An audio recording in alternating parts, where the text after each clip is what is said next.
E hoje nós veremos do verso 18 ao verso 25, concluindo assim o capítulo 1 do Evangelho segundo Mateus.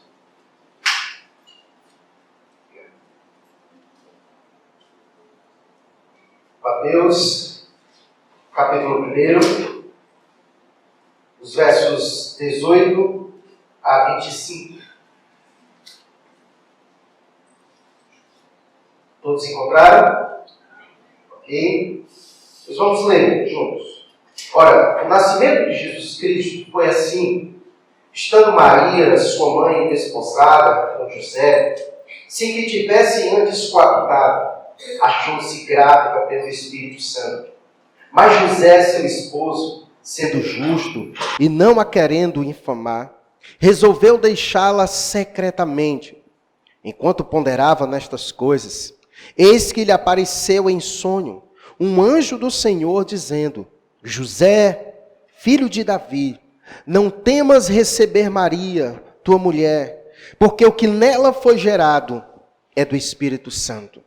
Ela dará à luz um filho, e lhe porás o nome de Jesus, porque ele salvará o seu povo dos pecados deles. Ora, tudo isso aconteceu para que se cumprisse o que fora dito pelo Senhor por intermédio do profeta. Eis que a virgem conceberá e dará à luz um filho, e ele será chamado pelo nome de Emanuel, que quer dizer Deus conosco.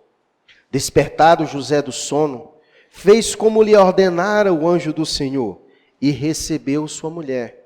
Contudo, não a conheceu, enquanto ela não deu à luz um filho, a quem pôs o nome de Jesus. Vamos orar mais uma vez e pedir a Deus que nos abençoe nesse tempo. Pai querido, que alegria, Pai, nesta noite poder cultuar o Teu nome com os nossos irmãos, de poder em Tua presença adorar o Senhor, em comunhão com a Tua igreja, com o Teu povo, com o Teu corpo. Que maravilha, Deus.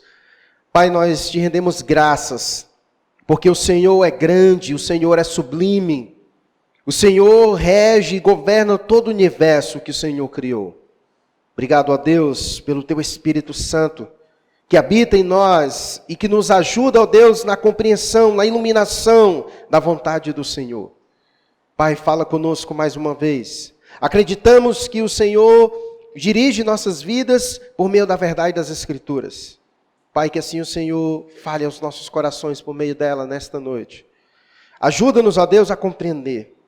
Não permita, ó Deus, com que o cansaço da semana roube de nós, ó Pai, todo o nosso entusiasmo de ouvir atentamente a Tua voz.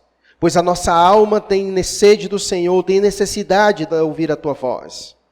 Não permita, Deus, com que os nossos pensamentos se peguem vagando para além deste lugar. Mas que estejamos aqui hoje, neste momento, de corpo e alma, mente, coração, por completos, ó Deus, em Tua presença. Faz uma obra, Deus, maravilhosa em nós. Fala, Deus, conosco. Possamos sair daqui hoje diferente do qual nós entramos por aquela porta. Te rendemos graça em todas as coisas. Assim oramos a Ti no nome de Jesus. Amém. Meus queridos irmãos, hoje nós estaremos falando sobre um dos feitos mais importantes, nós podemos assim dizer, na história da humanidade. Sem dúvidas nenhuma, o nascimento de Jesus Cristo é o marco, um dos marcos mais importantes, para dizer que é o mais importante, marco da história da humanidade. Tanto é que Jesus Cristo marcou tanto a nossa história, que o nosso tempo, ele é medido antes de Cristo e depois de Cristo Jesus. Tamanha relevância da pessoa de Jesus Cristo. E o seu nascimento é o cumprimento de todas as profecias do Antigo Testamento. Todo o Antigo Testamento, podemos dizer que ele tinha uma mensagem central. A mensagem do Antigo Testamento apontava para a pessoa de Cristo Jesus, para o Messias que viria. Como nós aprendemos no domingo passado, estudando a genealogia, nós aprendemos que Jesus Cristo é o cumprimento da promessa de Abraão. Lembra como nós vimos domingo passado? Deus havia feito uma promessa a Abraão. de que na descendência de Abraão, todas as famílias da terra seriam abençoadas. E Jesus Cristo é então o cumprimento dessa profecia. Nós vimos na genealogia no domingo passado que Deus também fez promessas não somente a Abraão, mas também Deus fez promessas a Davi, de que de Davi, da linhagem de Davi, viria o grande rei de Israel, o Messias prometido, o ungido do Senhor, aquele que governaria o seu povo para sempre. Então Cristo é o cumprimento dessas profecias. Então o Antigo Testamento ele gira em torno, ele aponta, ele tem como objetivo, podemos assim dizer, central, apontar para a pessoa de Cristo Jesus. Tanto é que quando nós começamos a ler o Novo Testamento, nós veremos a quantidade de profecias que são cumpridas na pessoa de Jesus Cristo. Na verdade, quando nós olhamos para essa história da Bíblia, no seu primeiro livro, no livro de Gênesis, quando Deus faz o homem e a mulher e eles pecam no jardim do Éden, que acontece aquele momento difícil em Gênesis capítulo 3, e nós ficamos nos perguntando, e agora? O que vai acontecer com a raça humana? Quem poderá nos salvar diante de tamanha queda? E lá mesmo, em Gênesis capítulo 3, Deus promete algo. Deus diz que virá da descendência da mulher aquele que irá pisar serpente. Então toda a narrativa vai girando em torno da pessoa de Jesus Cristo. E por isso que capítulos como esse são extremamente relevantes para nós. E o autor desse livro, Mateus, ele tem essa intenção de mostrar aos seus leitores que Cristo é aquele esperado. Que Cristo é aquele que as profecias falavam, que os profetas anunciavam, e como nós veremos mais à frente, aquele que João Batista preparou o caminho para a sua vinda. Então, esse é um momento importante. O nascimento de Jesus é um marco extremamente importante na história da humanidade. É Deus concretizando, é Deus realizando, é Deus colocando em prática todo o seu plano, tudo aquilo que ele havia dito outrora.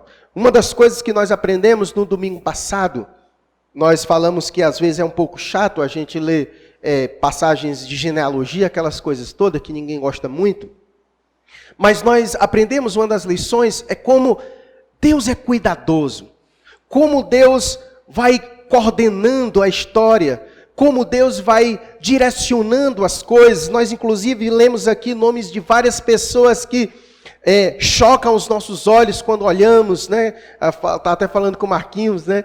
Que falei muito o nome da Raabe, da bichinha dele, né? Mas e ele diz assim, pastor, o senhor ficou falando o nome da minha filha, Raabe, a prostituta. Mas é para mostrar o tamanho da graça de Deus. Uma mulher que tinha uma vida daquela, e olha como Deus agiu na vida dela. Mesmo sem merecer, Deus derramou sua graça sobre a vida dela, de tal maneira que a incluiu na genealogia do nosso Senhor e Salvador. Que privilégio! Então nós vimos como Deus vai conduzindo, e nós aprendemos por que Deus faz isso. Deus faz isso para mostrar que Ele não depende de nós. Ele nos usa apesar de nós, apesar de quem somos, apesar do nosso pecado, apesar da nossa pequenez. Ele nos usa para cumprir os seus planos e os seus projetos. E quando nós vimos o nascimento de Jesus, narrado nesses textos, nós vimos como Deus é cuidadoso e como Deus vai cuidando para realizar todas as suas promessas. Vimos na parte da genealogia que ele fez questão de mostrar aos seus leitores que Cristo é o cumprimento da profecia, das promessas a Abraão e a Davi. E agora do verso 18 a 25, ele cita uma outra profecia, para dizer que esse menino que nasceu, esse menino que veio ao mundo, ele é o cumprimento de várias profecias, mas ele cita uma em específica, no verso 23. Quem deu essa profecia? Isaías. Isaías trouxe essa profecia. Isaías foi um dos profetas do Antigo Testamento que mais profetizou acerca de Cristo Jesus, o nosso Senhor. E daqui eu quero aproveitar esse ensejo para nos trazer uma palavra de conforto aos nossos corações. Nós somos o seu povo.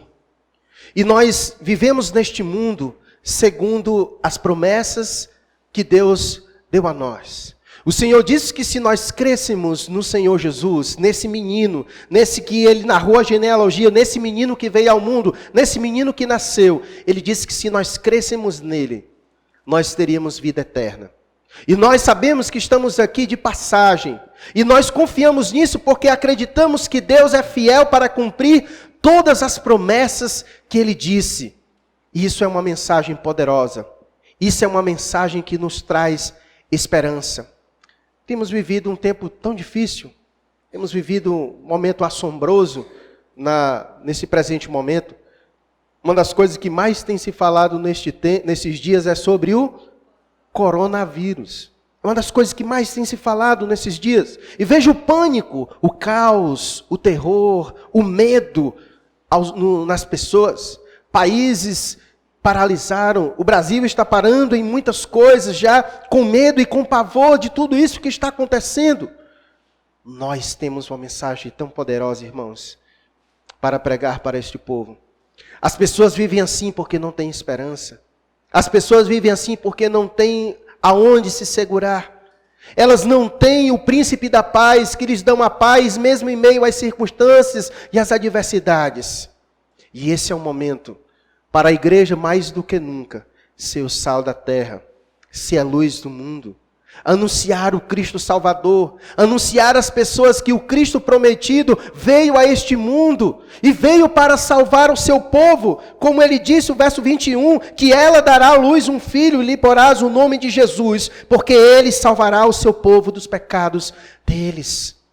E é essa mensagem que nós precisamos pregar para as pessoas, de que Cristo Jesus veio a este mundo para salvar as pessoas. As pessoas temem tanto um vírus que pode causar-lhes morte, que pode causar-lhes prejuízo à sua saúde. Mas perceba como o ser humano é cego. Eles temem algo que pode causar morte física, mas não conseguem enxergar aqueles que de fato eles deveriam temer. Aquele que não somente pode fazer o corpo padecer, mas como também a sua alma. É o que veremos mais lá na frente. Mateus vai dizer isso no capítulo 10.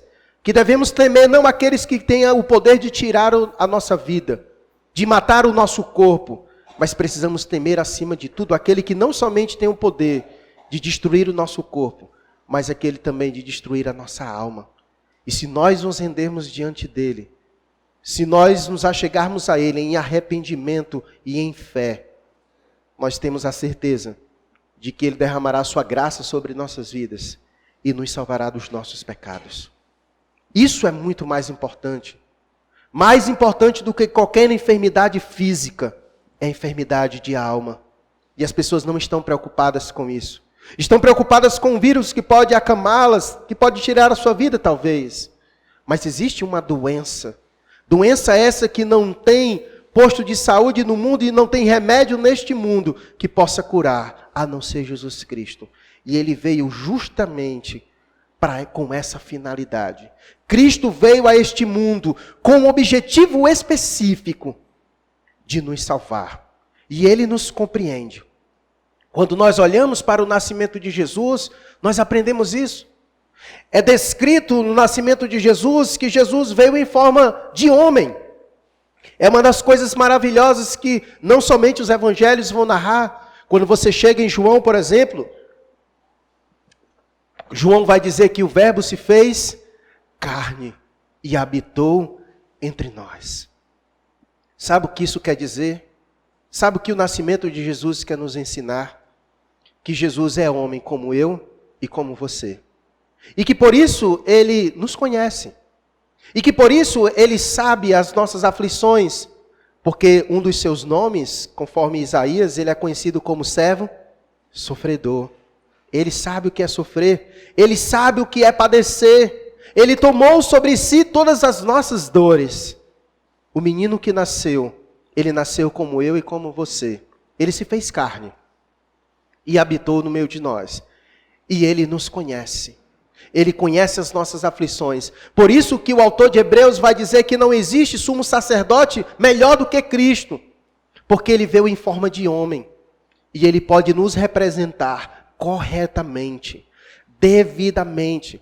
Por isso que o nascimento de Jesus é tão importante. Jesus não nasceu em forma de anjo. Jesus não nasceu em forma de alguma outra coisa. Jesus nasceu em forma de homem, como eu e como você. Ele recebeu os cuidados de sua mãe, Maria, e de seu pai, José. Ele teve infância como eu e você. Ele teve uma juventude como eu e você. E ele viveu pouco na sua vida adulta. Jesus morreu aos 33 anos de idade. Mas o nascimento de Jesus mostra o que Deus fez por nós. Ele se fez carne e habitou no meio de nós. Isso é maravilhoso, irmãos. Isso é maravilhoso. O nascimento de Jesus nos traz tantas lições acerca da pessoa de Jesus Cristo. No segundo século, houve uma heresia que percorreu a igreja primitiva, que é chamada de docetismo. Muita gente pregava que Jesus Cristo não tinha vindo em forma de homem, que Jesus só tinha aparência e semelhança de homem. Mas as Escrituras, como nós veremos aqui no Evangelho de Mateus, nós veremos que de fato Jesus era de carne e osso como eu e você. Nós veremos as narrativas e veremos que Jesus foi tentado no capítulo 4, como eu e você somos tentados pelo maligno.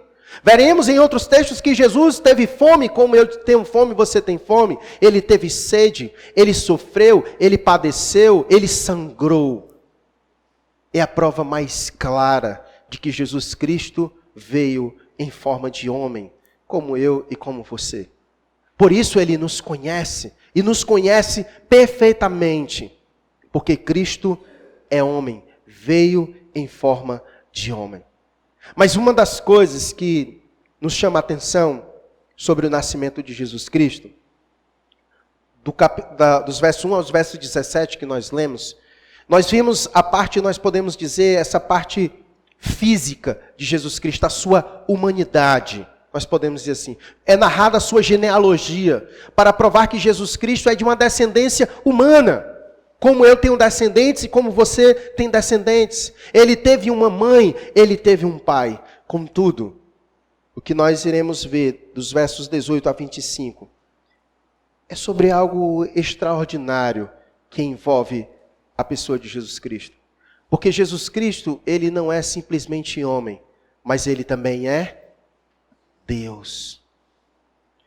E aqui é onde está o grande milagre do nascimento de Jesus Cristo. É como o indivíduo consegue ser homem e Deus ao mesmo tempo. Jesus Cristo, ele não é 50% homem e 50% Deus, não. Jesus Cristo é 100% homem e 100% Deus. É o que nós chamamos de a união das duas naturezas, a natureza divina e a natureza humana. Quando nós o encontrarmos, quando Cristo vir nos buscar, ele vai vir nos buscar assim, o Cristo homem, Deus. Nós o veremos como homem, com o corpo que ele tem, porque ele nasceu, recebeu um corpo, se fez carne e habitou no meio de nós. Então o nascimento de Jesus não foi um nascimento qualquer. E para provar isso, que Cristo não era um qualquer, o seu nascimento foi sobrenatural. E quando nós falamos sobre sobrenatural, nós não estamos falando sobre algo incompreensível, não. Nós estamos falando sobre algo que está além daquilo que é natural.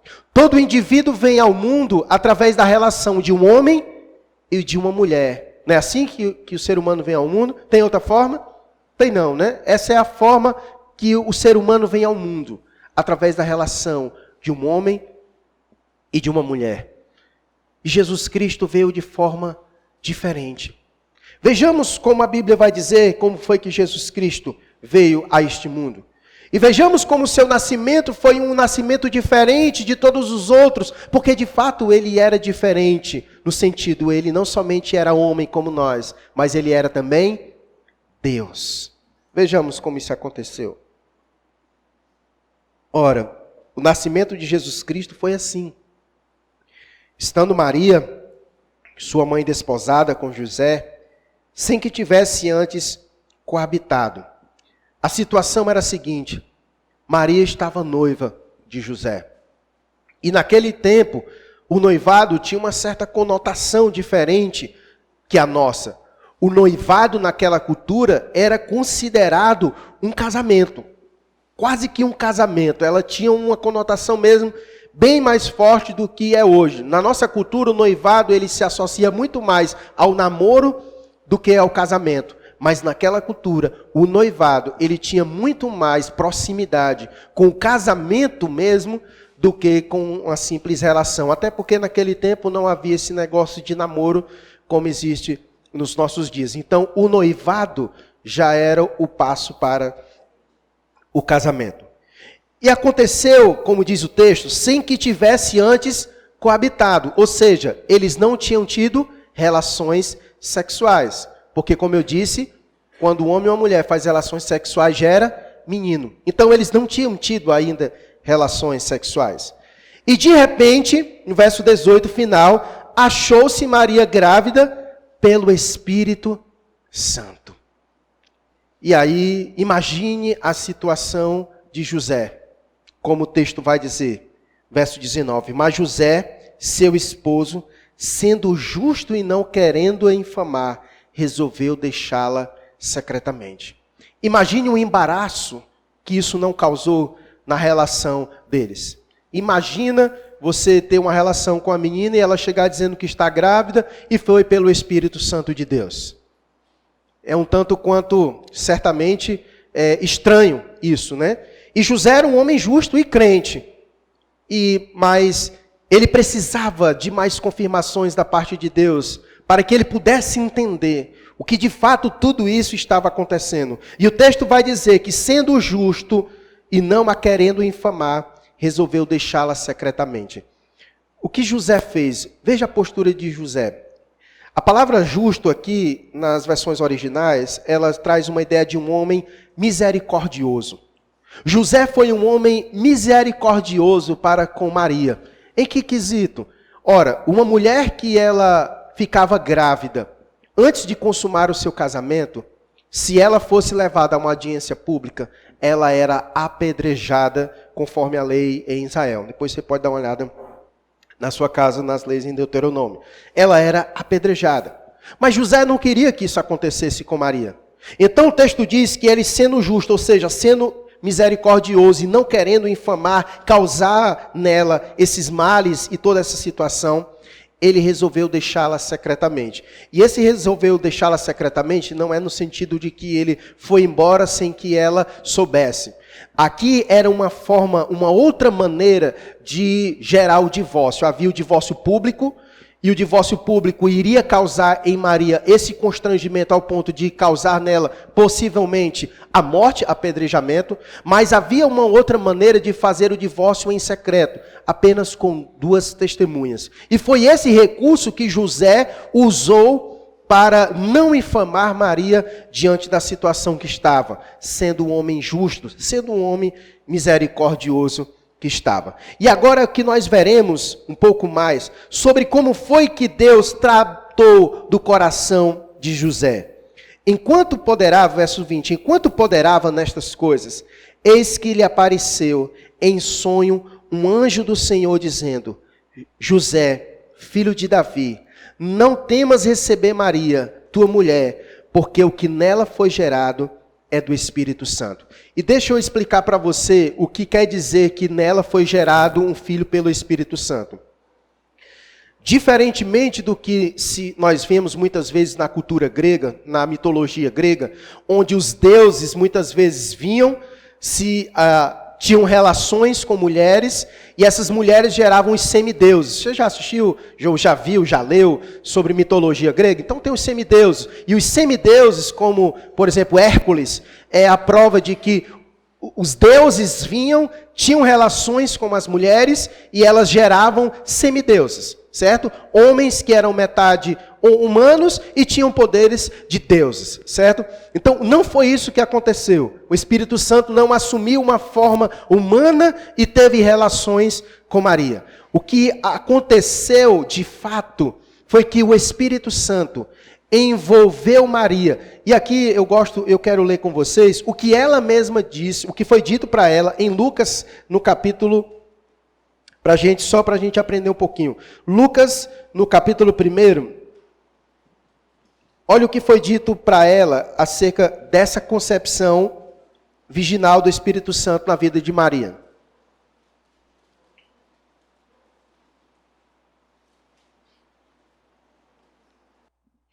Lucas capítulo 1.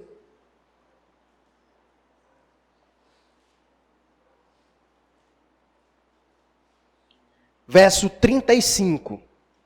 Olha o que o anjo Gabriel disse a Maria. Respondeu-lhe o anjo: descerá sobre ti o Espírito Santo, e o poder do Altíssimo te envolverá com a sua sombra. Por isso também o ente santo que há de nascer será chamado Filho de Deus. Então foi uma ação do Espírito na vida de Maria.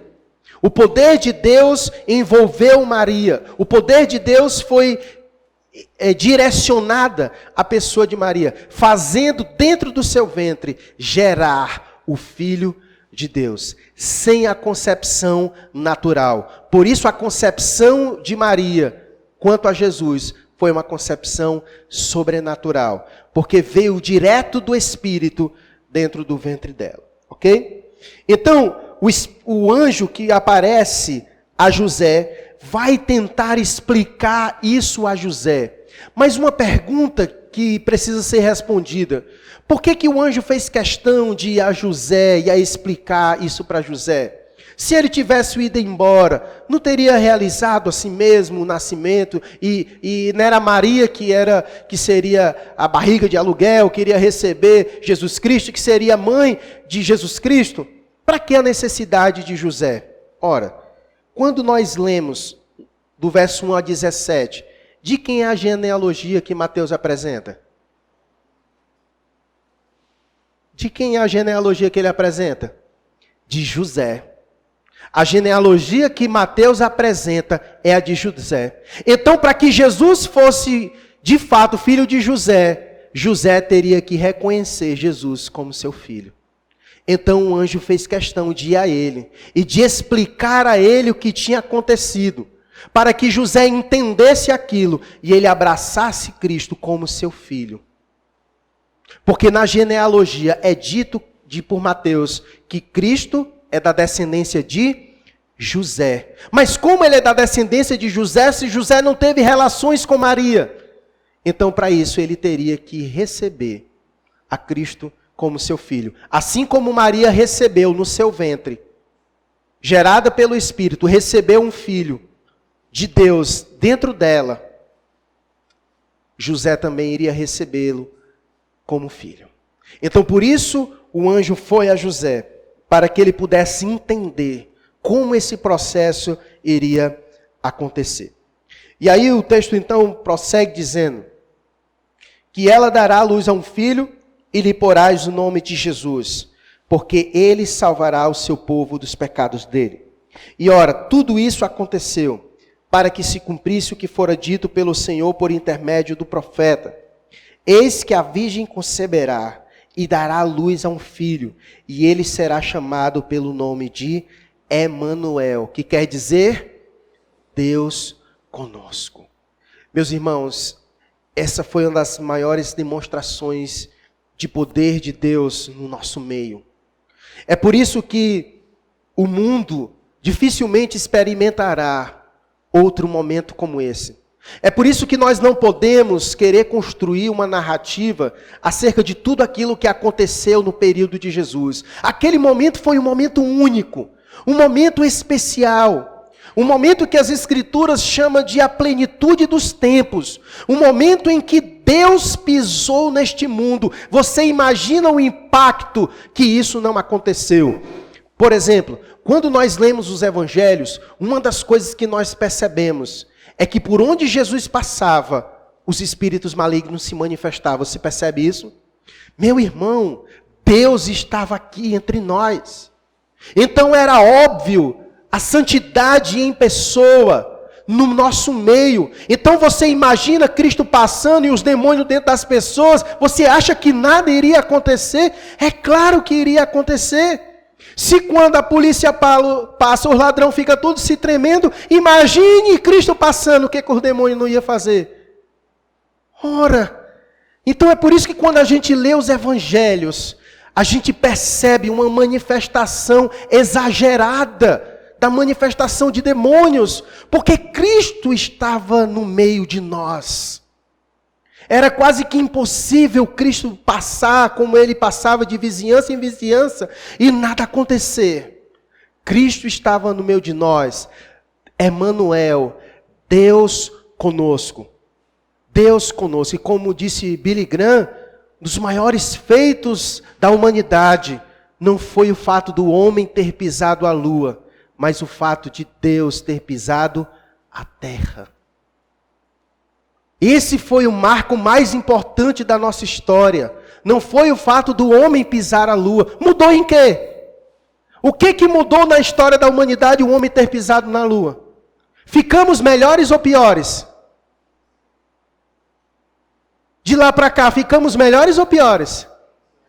Não mudou em nada, ficamos piores. Muito pelo contrário, nada de bom melhorou. Ficou tudo pior. Mas imagina se Cristo não tivesse vindo a este mundo. Como nós não estaríamos? Sem esperança? Sem um Salvador neste mundo? Então Cristo pisou neste mundo, Deus conosco, para mudar a história da humanidade. Para mudar a minha história. E eu acredito que mudou a história de muitos aqui nesta noite. E pode mudar a sua vida também. Basta você crer nesse Cristo que Mateus apresenta. O Deus conosco é a pessoa de Cristo Jesus, é o Emmanuel. E o texto diz que despertado José do sono, verso 24, fez como lhe ordenara o anjo do Senhor e recebeu sua mulher. Contudo, não a conheceu, ou seja, não teve relações com ela, enquanto ela não deu à luz um filho a quem pôs o nome de Jesus. Eu gosto dessa expressão porque diz, ele não a conheceu. Durante quanto tempo? Enquanto ela não deu à luz um filho. Por que ele diz enquanto? Porque depois que deu um filho, eles conheceram. Segundo a história, Maria teve pelo menos 4 filhos com José. O único que é registrado nas histórias bíblicas é Tiago. Então, aquele Tiago que está aqui no Novo Testamento, ele é meu irmão de Jesus Cristo, certo? Então, segundo os historiadores, ela teve 4 outros filhos, certo? Então, quebra-se a ideia de que Maria, ela é virgem perpétua, ela é eternamente virgem. Não, as Escrituras não nos dão base para isso, certo? Essa é apenas uma concepção católica criada por eles, mas não tem nenhum respaldo bíblico nem histórico, certo? Maria teve sim outros filhos, certo? E isso não tira dela, em hipótese alguma, a sua bem-aventurança, porque ela foi bem-aventurada entre as mulheres. Maria certamente era uma mulher de Deus e foi agraciada por Deus para receber no seu ventre Cristo Jesus, o nosso Salvador. Grande privilégio ela teve da parte de Deus, mas não faz dela, em hipótese alguma, uma mediadora entre nós e Deus. Na verdade, a Bíblia vai dizer em Atos dos Apóstolos que Cristo Jesus é o nosso único mediador entre Deus, é a pessoa de Cristo Jesus. Não há outro nome, nem no céu, nem na terra, que possa fazer isso, a não ser a pessoa de Cristo Jesus. Ok? Então, ele é o único que pode fazer isso. E foi esse o objetivo da vinda de Jesus Cristo. Como nós veremos no capítulo 2, havia muita tentativa para impedir o nascimento de Jesus Cristo. Veremos no capítulo 2 a fuga deles para o Egito, a matança dos inocentes promovida por Herodes, pela sua fúria de tentar matar esse menino que veio ao mundo para salvar o povo dos pecados deles. Então, houve uma tentativa diabólica de tentar matar esse menino. Mas esse menino não era qualquer menino. Ele era o Salvador, o próprio Deus em pessoa. E como nós já aprendemos, Deus é fiel para cumprir todos os seus planos, todas as suas profecias. Deus cumpre cada uma delas. Eu sei que talvez isso possa ser difícil para você entender e compreender. Como é possível uma mulher não ter relações com o seu marido e mesmo assim ela receber dentro do seu ventre uma criança gerada pelo Espírito Santo? Você pensa que Maria não ficou espantada também não com isso? Vejamos lá em Lucas como foi que ela reagiu também quando ela soube que isso iria acontecer com ela.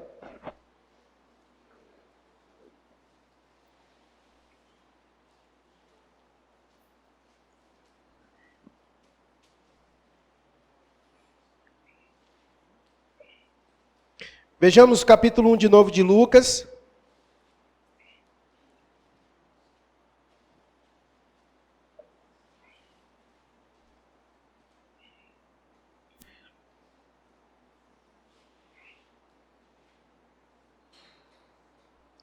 Olha o que ele vai dizer a partir do verso 30. Mas o anjo lhe disse: Maria, não temas, porque achaste graça diante de Deus. Eis que conceberás e dará à luz a um filho, a quem chamarás pelo nome de Jesus. Este será grande, será chamado Filho do Altíssimo. Deus, o Senhor, lhe dará o trono de Davi, seu pai. E ele reinará para sempre sobre a casa de Jacó, e o seu reinado não terá fim. Olha o espanto de Maria. Então disse Maria ao anjo: como será isto? Pois não tenho relação com homem algum. Como é que pode? Como é que eu vou gerar um menino se eu não estou tendo relações com ninguém? Nem com o meu noivo, nem com José. Não estou tendo. Como é que isso vai acontecer? E aí é quando o anjo responde. Verso 35. Descerá sobre ti o Espírito Santo, e o poder do Altíssimo te envolverá com a sua sombra. Por isso também um ente santo que há de nascer será chamado Filho de Deus. Mas a resposta principal está no verso 37. Porque para Deus não haverá impossíveis em todas as suas promessas. Ainda que seja estranho, ainda que não consigamos compreender como tudo isso pode acontecer, uma coisa é certa: não há impossíveis para Deus realizar as suas promessas. Se Ele prometeu, se assim Ele disse que iria acontecer, Ele vai cumprir, porque para Deus, para o cumprimento das suas promessas, não existe impossíveis. Não existe impossíveis. E isso nos dá o quê? Segurança. Segurança. É por isso que nós nos sentimos seguros. Porque quando pensamos que o mundo vai burlar os planos de Deus, quando pensamos que as coisas à nossa volta pode de alguma maneira frustrar os planos de Deus, é quando nós nos deparamos com passagens como essa e nos seguimos e nos sentimos seguros, na certeza de que nenhuma das promessas de Deus, diante dele, há impossibilidade. Na verdade, diante de Deus, todas as suas promessas serão realizadas e cumpridas, principalmente aquelas que Ele já disse para nós, para o seu povo. Esse Cristo que nasceu foi um Cristo que padeceu, um Cristo que ressuscitou e um Cristo que prometeu o quê? Voltar para nos buscar. Você crê nisso? Precisa crer nisso. Por quê? Porque não haverá impossíveis em todas as suas promessas. Não haverá. Não há. Como nós aprendemos hoje na escola bíblica, quando Paulo orou a Deus, ele tinha uma certeza. Ele tinha uma certeza que o levava a orar. Ele disse, porque o nosso Deus, Ele é o quê? Poderoso. E de que maneira Ele é poderoso? Ele é poderoso para fazer infinitamente mais. Porque esse é o Deus que nós servimos. Esse é o Deus revelado nas Escrituras. E Ele é poderoso para cumprir todas as suas promessas. E a vinda de Cristo, o nascimento de Cristo, era o cumprimento da sua promessa. Ainda que ninguém sabia como isso acontecia, a própria Maria, eu não sei como isso vai acontecer. Calma, descansa, porque não há impossível para Deus realizar as suas promessas. Se Ele disse que vai ser assim, assim sucederá. Assim vai acontecer, porque Ele é poderoso para cumprir as suas promessas. E não tem nada, irmãos, não tem nada e nem ninguém que possa impedir Deus de cumprir as suas promessas. E é por isso que nós confiamos. E é por isso que esse é um livro que você pode confiar. Porque tudo que aqui está escrito, tudo se cumprirá. Tudo já se cumpriu, mas ainda há tantas outras a ser cumpridas. Pode confiar. Pode confiar. Verifique na sua casa e veja todas as promessas que Deus já fez e já foram cumpridas. Isso vai te dar segurança de que em nenhuma delas Deus falhou. E Ele vai continuar cumprindo. Por quê? Porque Ele é poderoso para cumpri-las.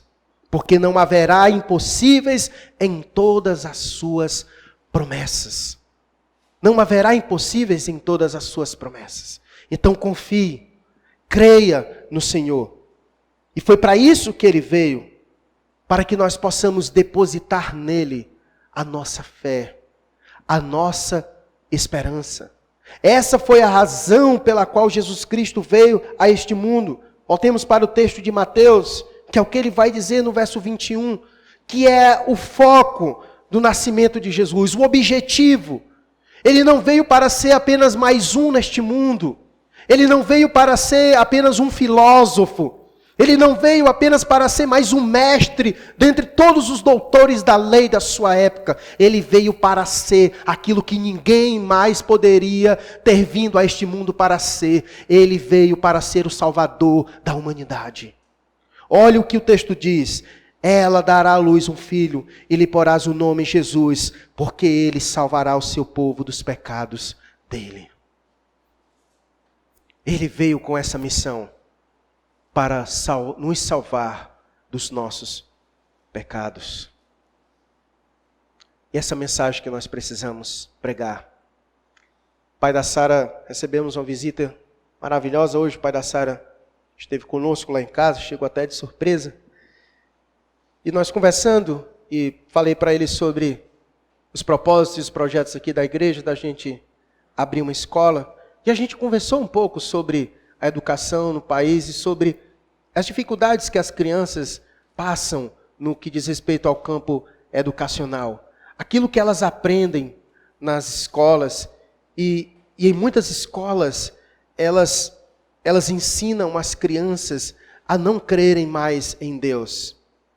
Tristemente, essa é uma realidade que nós temos vivido. E a maioria de nós, na nossa vida estudantil, nós somos ensinados pelos nossos professores, infelizmente, em nossas escolas, no conteúdo programático, a não acreditarmos em Deus. Na verdade, o nosso conteúdo educacional nos ensina que, na verdade, nós somos um produto de uma explosão e que todos nós somos o produto evolutivo dos macacos, dos primatas. Não é assim que é ensinado? Ora, se nós acreditamos que nós viemos do macaco, logo nós não viemos de Adão. E se nós não viemos de Adão, então nós não somos pecadores. Porque de onde é que vem o fato de que nós somos pecadores? O que disse o apóstolo Paulo em Romanos capítulo de número 5? Que o pecado de Adão passou para todos nós. Nós somos pecadores porque em Adão todos nós pecamos. E por isso a Bíblia diz que todos pecaram e estão o quê? Destituídos da glória de Deus. Se você diz que o homem vem do macaco, logo ele não tem pecado, logo ele não precisa de um Salvador. O homem só precisa de um Salvador por causa dos seus pecados, porque o salário do seu pecado é a morte. Mas o dom gratuito de Deus é o quê? Em quem? Em Cristo Jesus, o nosso Senhor. Percebe? A razão pela qual ele veio a este mundo, para nos salvar. Essa é a maior doença do homem, é o pecado. E como já dizia John MacArthur, nós vivemos em uma sociedade sem pecado. Onde já não pode mais falar sobre pecado. Todo mundo agora é doente. Transformaram o pecado em patologia. Matou alguém? Ele é doente mental. Cometeu uma atrocidade, né? Ele tem algum problema psicológico, ele sofreu trauma na infância, traz um psiquiatra para ele, um psicólogo. Tudo agora é patológico. Ninguém tem mais pecado. Não, esse menino aí não é pecador não, ele é só imperativo mesmo. Tudo é patológico agora. Toma remédio que fica bom. O problema do homem é de alma. O problema do homem é de pecado. E por isso Deus teve que vir ao nosso encontro. Por isso que Deus teve que se fazer presente. Por isso que é Emmanuel, Deus conosco.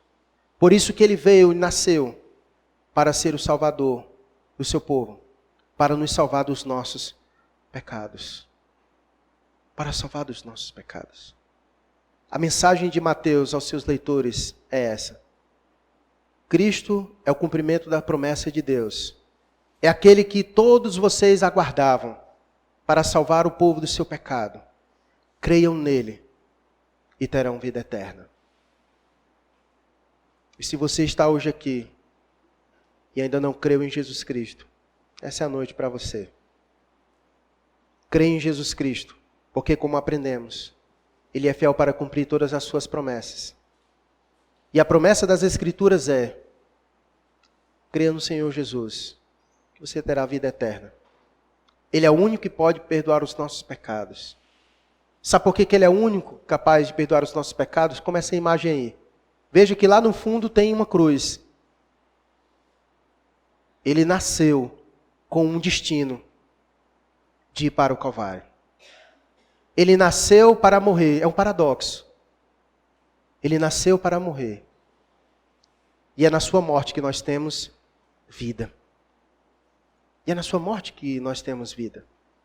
Ele veio com esse objetivo, para nos salvar.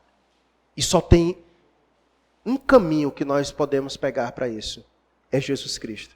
Pois Ele mesmo disse: eu sou o caminho, a verdade e a vida. E ninguém vai ao Pai senão por mim. Por isso Ele veio, para tornar isso possível para nós. Porque nenhum de nós poderíamos ser salvos por nós mesmos ou por qualquer outra coisa. Por isso que o nascimento de Jesus é tão relevante para todos nós. Porque Deus trouxe a salvação ao mundo. Deus trouxe salvação ao mundo. Que tal a gente pregar isso hoje? Que tal a gente chegar hoje nas nossas redes sociais e falar isso para as pessoas? Não tema, o Salvador veio ao mundo para nos salvar. O que é o coronavírus diante da salvação eterna? Se Ele é poderoso para nos salvar da condenação eterna, o que mais Ele não pode fazer por nós? O que mais Ele não pode fazer por nós? Pregue essa mensagem. Diante desse quadro viral, de caos, de medo, que venhamos a tomar os cuidados necessários, mas que a gente pregue essa mensagem com ousadia, com coragem, com confiança. Em uma sociedade de medo, a igreja tem a mensagem da coragem, que eles tanto precisam. Nós podemos apontar para Jesus Cristo, o Salvador do mundo. Não coloquemos no governo essa esperança. Não coloquemos em uma celebridade política. Não coloquemos esperança em lugar algum. A nossa esperança está na pessoa de Cristo. E como disse Paulo, sem essa esperança nós somos os mais infelizes deste mundo. Fadados ao medo, ao desespero, à agonia. Mas Cristo pode nos dar paz, alegria eterna e vida eterna acima de tudo. Vamos orar agradecendo a Deus pelo menino que nasceu, que veio a este mundo para nos salvar. Se você já foi objeto dessa salvação, agradeça a Deus.